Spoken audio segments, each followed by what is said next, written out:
Welcome back to the Deep Dive. I'm really glad you could join us today. We're taking a plunge into a film that, well, it didn't just entertain. For a lot of people, it genuinely shifted how we think about our inner lives. Our focus for this deep dive is the really highly acclaimed 2015 animated film, Inside Out, from Pixar and Disney. Okay, so our mission today, looking at various critical analyses, production notes, even psychological takes, is to explore how this film uniquely handles emotions, memory, and, well, that universal thing of growing up. Yeah. At its core, right, the film gives us this vivid picture of personified emotions: joy, sadness, anger, fear, disgust inside the mind of an 11-year-old girl, Riley. So the big question, I guess, is how did a children's movie manage to fundamentally alter the way we talk about emotions in stories, making these big ideas so accessible? It's pretty amazing when you think about it. The film gives us this, shortcut. A shortcut? How so? Well, it's a shortcut to understanding emotional health, personal growth, because it hands us a visual language for something incredibly abstract. By making feelings into actual characters, they become instantly relatable. You just get it on a different level. Yeah, it makes the abstract concrete, which is super clever. Mm-hmm. So you got Riley, she's 11. And inside her head, in headquarters, you have these 5 core emotions, basically, running the show, steering her personality and how she reacts. And that's really where the innovation is, isn't it? This personification. It lets them explore emotional complexity in such a unique way. These aren't just names for feelings. They're characters actively shaping Riley's experiences, her identity, how she sees herself, especially during this really tough move in her life. What's fascinating is it provides a narrative way to see how emotions aren't just passive things we feel. They actually, mold us. It really maps out that internal landscape brilliantly. Yeah. Okay, so let's trace Riley's journey a bit, because that's where the deep dive into her mind really happens. Act 1 starts, pretty happy life in Minnesota. Joy is clearly in charge. Right, the dominant emotion. Exactly. But then, boom, the family moves to San Francisco. And that just throws everything off balance. New challenges, lots of uncertainty. And that move, that's the catalyst. It sets up the main conflict perfectly. Because when Joy, trying so hard to keep Riley happy, right, accidentally gets herself and Sadness booted out of headquarters, Yeah. it perfectly shows the chaos that happens when you try to suppress or ignore certain feelings. Anger, fear, and disgust are left in charge, and Riley's world just kind of spirals. And we go on this journey with Joy and Sadness through Riley's mind. You mentioned the memory banks, imagination land, trying desperately to get back. And it's on that journey, isn't it, where we get the real crux of the film's message. Joy starts off thinking sadness is just a problem, something to fix or contain. Totally. Keep her away from the controls. Right. But then slowly she starts seeing how important sadness actually is. Yeah. And that scene, the one with Bing Bong, Oh, yeah. sadness comforts him, Riley's old imaginary friend. That's the moment. It totally shifts Joy's perspective.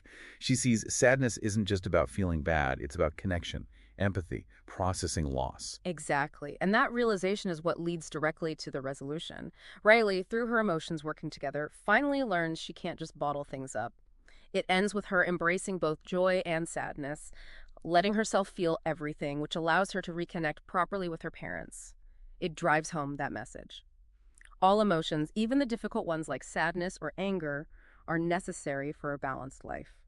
What Inside Out does so brilliantly is show that feeling sadness isn't just about being down. It helps Riley process grief, gain empathy, and build these richer, more complex islands of personality.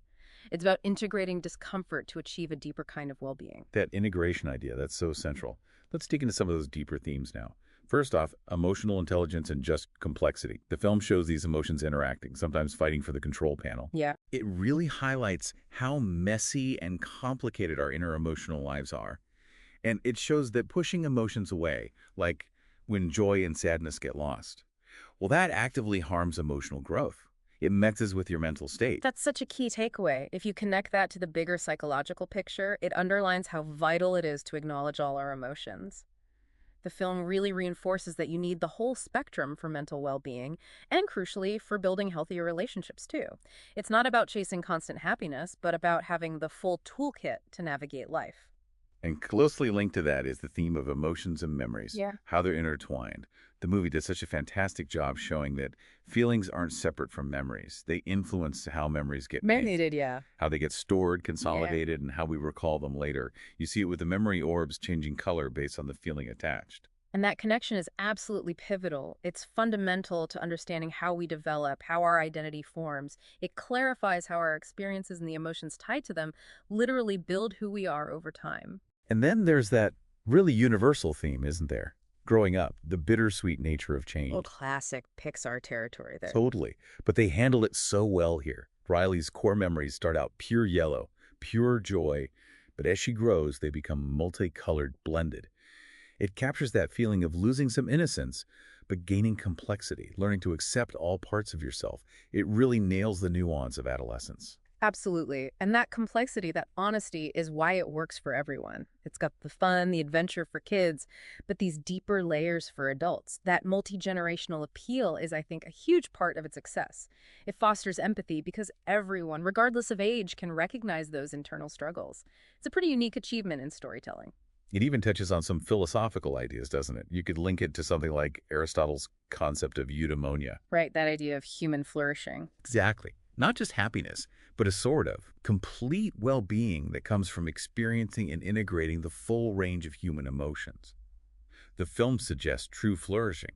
That richer life only happens when joy learns to work with sadness, creating those complex, bittersweet, multicolored memories. It's about balance in the mind. It really does mirror some deep psychological and philosophical theories about emotional regulation and just being human, which really makes you pause and think, right, if we embrace our full emotional spectrum, like Riley learns to, how does that actually build resilience and authenticity in our own lives? That's a great question, one that definitely sticks with you. Okay, so let's shift to the film's impact, its reception, its legacy. It got a really warm reception early on at CinemaCon, then premiered at Cannes to basically universal acclaim. Rave reviews pretty much across the board. Yeah, Peter de Bruges called it Pixar's greatest idea, said it could fundamentally alter how people think about emotions. Michael Phillips thought it was their best work since Up, high praise. And that critical love definitely translated into box office success. It performed exceptionally well globally, breaking records in several countries. A huge hit for Pixar. And the awards followed. I mean, loads of nominations and wins. Oh, absolutely. It famously won the Oscar for Best Animated Feature, plus it swept the Annie Awards, 10 wins, including for directing and voice acting for Phyllis Smith as Sadness. Yeah, she was brilliant. And the American Film Institute named it one of the top 10 films of the year. It also picked up a Golden Globe Critics' Choice Award. As the list goes on. But beyond the awards and the box office, its real legacy, I think, is its impact. First, there's the emotional education aspect. It really encourages people, kids and adults, to accept all their feelings as valid and important. It pushes back against that pressure to always be positive. Yeah, that tyranny of positivity thing. Exactly. Each emotion character clearly shows how they contribute, how they influence decisions and well-being. And culturally, it sparked so many conversations about mental health, about making space for so-called negative emotions. Like psychologist Susan David said, discomfort is the price of admission to a meaningful life. The film really visualizes that idea. That's a powerful quote. It also highlights Pixar's innovation, right? The visuals, the color palettes, the animation tech, it all served the story in bringing these abstract ideas to life so vividly. And it's become this fantastic educational tool. Teachers, therapists, parents use it to talk about emotional intelligence, how feelings shape our stories and relationships.